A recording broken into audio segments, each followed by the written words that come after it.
तो बॉस 2024 पूरा का पूरा साउथ इंडस्ट्री के नाम है, यानी ये साउथ इंडियन मूवीज़ के नाम हो गया है।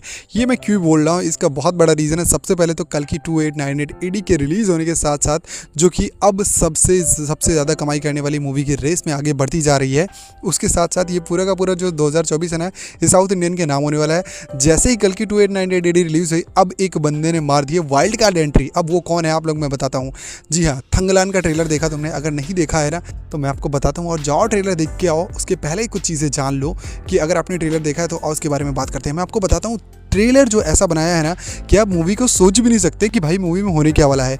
एक ऐसा पूरा का पूरा मैं बताऊं तो मास सिनेमा प्लस हॉरर, ऐसा बहुत रेयरली हमको देखने को मिलता है। हम अक्सर क्या देखते हैं, हॉरर के साथ कॉमेडी, जैसे मुंजिया देखा हमने, स्त्री देखा हमने, तो भाई ये सब के साथ तो बहुत सब देखा होगा, लेकिन आपने कभी देखा है मास के साथ एकदम बढ़िया वाला हॉरर, और वो साउथ इंडियन। तो यार मोस्टली जो चीज़ें ना, मैं आपको पूरी बात को बीच में रुक के एक चीज़ बताऊंगा कि साउथ इंडिया की मूवी क्यों फेमस है।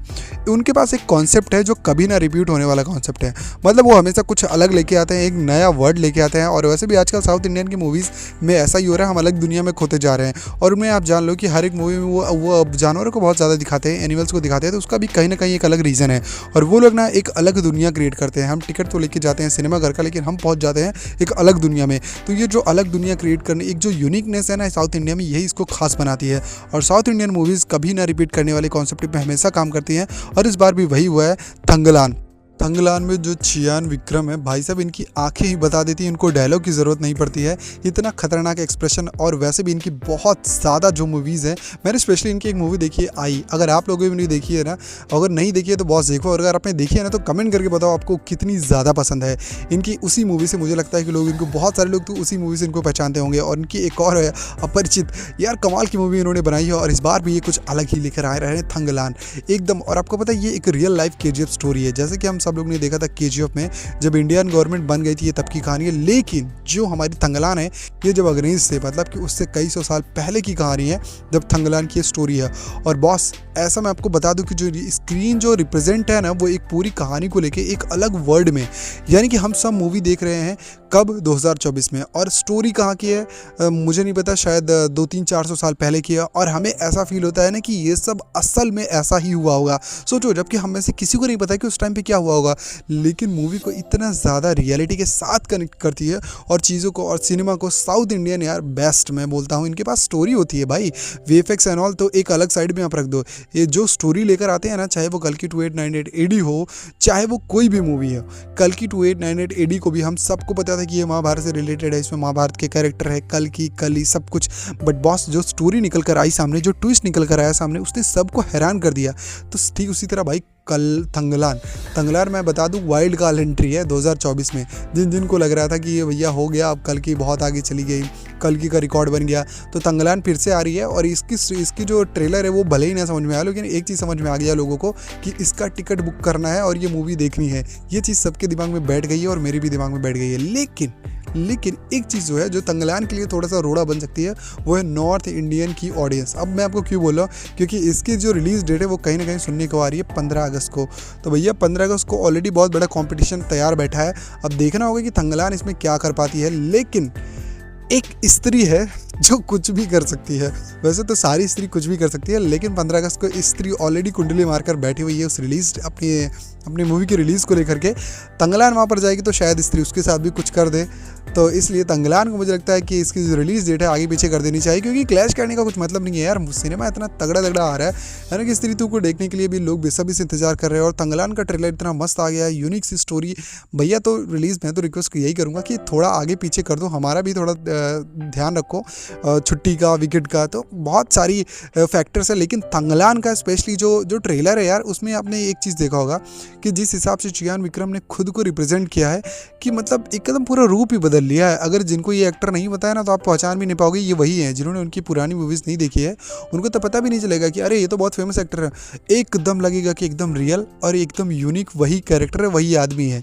खुद को इतना तरीके से बदल लेना, ये एक सच्चे एक्टर की मतलब निशानी होती है। और जो उसमें जो हॉरर का जो पूरा का पूरा एकदम तड़का डाला है ना मास के साथ, भैया वो तो आप समझ लो एकदम भयंकर चीज़ है।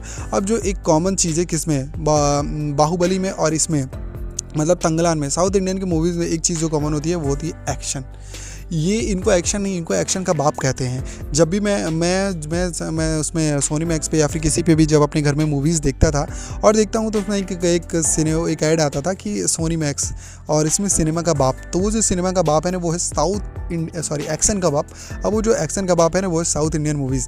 तो साउथ इंडियन मूवीज़ का मुझे तो हमेशा से बेसब्री से इंतजार रहता है। इवन जब इनकी मूवीज़ रिलीज़ होती हैं यूट्यूब पर तो वो पूरी की पूरी 2-2 ढाई घंटे की मूवीज़ को ना भैया एकदम ट्रेंड पे ला देते हैं लोग। क्योंकि देखो सबसे बड़ी जो बात होती है ना वो है तो स्टोरी। आप सब लोग खुद कमेंट करके बताओ कि आप किसी भी मूवी को देखते हो तो क्यों देखते हो। मुझे लगता है सबका रिस्पॉन्स एक ही आएगा कि भैया स्टोरी के बेस पे मैं तो देखता हूँ और जो स्टोरी बढ़िया होती है उसी को देखता हूँ। तो सेम चीज़ यार, Thangalaan one of the best story है। मैंने इसका जब ट्रेलर देखा ना तो मुझे एक चीज़ तो लगा कि भैया इतना सारा इसमें मिस्ट्री है, क्रिएट है, मेरे दिमाग से तो कुछ समझ में नहीं आ रहा है। मैं थोड़ा दिमाग अपने दोस्त का भी उधार ले लेता हूँ। जब उसका दिमाग मैंने उधार लिया तो पता चला भाई ये तो और भी नहीं समझ में आया। मतलब 3-4 लोगों का दिमाग आप उधार लेके आओगे और फिर गणना करोगे इसके ट्रेलर को देख के उसके सीन की और सोचने का ट्राई करोगे कि इसमें स्टोरी क्या है, तब आपको जाके समझ में आएगा। लेकिन इसमें जो चीज़ों पे फोकस किया वो क्या है, क्रोध, लालच और हिंसा। मतलब कि जो जैसे दिखाया गया कि सोना और यहाँ पर सोना खुद रहे तो एक लालच चीज़ दिखाई है कि लालच बुरी बला है और लालच के चलते चलते क्या हो सकता है, शायद इस मूवी में वो स्टोरी दिखाई है। और कहीं ना कहीं ये बहुत सच्ची बात है। और साउथ इंडियन की मूवीज़, तंगलान की बात मैं कर रहा हूँ ठीक है, लेकिन पूरी की पूरी जो साउथ इंडियन इंडस्ट्री है वो हमेशा अपनी मूवी से ना कुछ सीख देकर जाती है। ये बहुत बड़ी बात है। मैंने जितनी भी मूवीज़ देखी है ना, चाहे वो पारिवारिक हो, चाहे वो जो मूवीज़ हो, भाई मैं बोल रहा हूँ कि कुछ ना कुछ उनसे सीखने को मिलता है। बहुत ही ज़्यादा इमोशनली हमको कनेक्ट कर देते हैं। अब देखना ये कि तंगलान हमको इमोशनली कितना ज़्यादा कनेक्ट कर पाती है, क्योंकि भैया मास सिनेमा और इसमें एक्शन तो इतना ज़बरदस्त है ना कि हम सब सोच भी नहीं सकते कि भाई इसमें हो क्या रहा है। मैं तो यही सोच रहा था कि कौन किसको क्यों मार रहा है। जब वो सोना ढूंढने आया, सिंपल एक अंग्रेज सोना उसको मिल गया। अब झगड़ा किस बात का हो रहा है, कौन सी पार्टी में हो रहा है, किसको कौन मार रहा है, ये बिल्कुल समझने से एकदम परे था। मतलब उसमें ऐसा लग रहा है एक कबीला है, एक सरदार है और वो किसी की हेल्प कर रहा है क्या, सोना ढूंढने में, और वहाँ पर उसे एक कोई शक्ति मिल जाती है, बुरी शक्ति, वो उससे लड़ने का ट्राई कर रहे हैं। लेकिन असल में समझ में ये आता है कि इसको कोई रोक सकता है या नहीं रोक सकता है। बिल्कुल समझ पाना बिल्कुल बेकार है। मैं बोलता हूँ, मेरे को तो आधे से ज़्यादा तो यही बुरी शक्ति लग रहे थे ट्रेलर में देख करके। और फिर जब ट्रेलर देखा तो ऐसा लगा भाई, लुक देख के ना, ट्रेलर का पोस्टर देख के तुम समझ ही गए होगे कि ये हम अलग दुनिया में जाने वाले हैं। और मूवी का बजट की अगर मैं बात करूँ ना तो ऐसा एक्सपेक्ट किया जा रहा है कि मूवी का बजट 200 से 250 करोड़ है। और 200 से 250 करोड़ में बहुत सोचो, इतना बड़ा सिनेमा, हा क्या खतरनाक होने वाला है। फिर हाँ, इसके जो क्लैश की चीज़ है मेरे को वो सबसे ज़्यादा सता रही है कि 15 अगस्त को स्त्री 2 भी रिलीज़ हो रही है। और अगर ये भी रिलीज़ होती है तो कहीं इसका खेला नॉर्थ इंडिया में थोड़ा कमज़ोर ना पड़ जाए।